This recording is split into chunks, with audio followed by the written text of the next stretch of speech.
This is the HW-605 SparkFun heart rate sensor.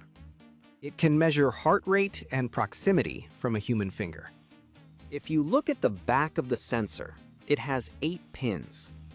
We will use these 4 pins today: V-in, SDA, SCL, and ground. This is the OLED SSD1306 display. We will use this to monitor the heart rate when the device is offline. It will also show the heart rate besides the web server hosted by the ESP. This is the ESP32-C3 SuperMini module we are using. At the back of the board, you can see its name. We will use pins 8 and 9 as SDA and SCL for I2C communication. Here is the mini breadboard setup prepared for this project. The ESP, OLED, and the sensor will be placed on this breadboard.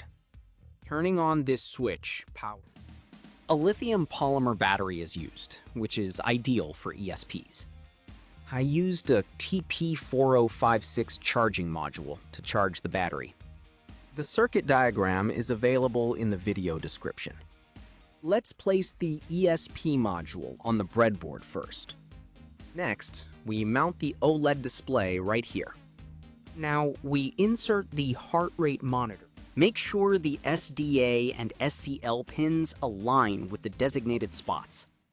I created a simple HTML website code and uploaded it to the ESP32. You can find this code in the description as well.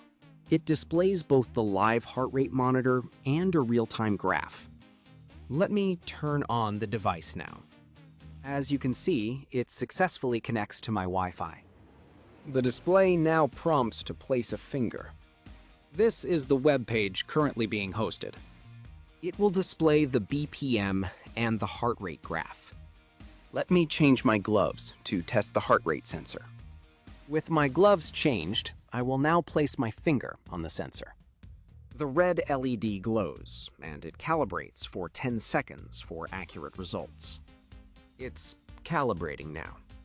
The real-time heart rate is now successfully shown on both displays. The OLED display and the website are both updating in sync. A small dot on the top right corner of the OLED flashes with each heartbeat. To turn off the device, simply toggle the switch. Turning it back on automatically reconnects to the Wi-Fi.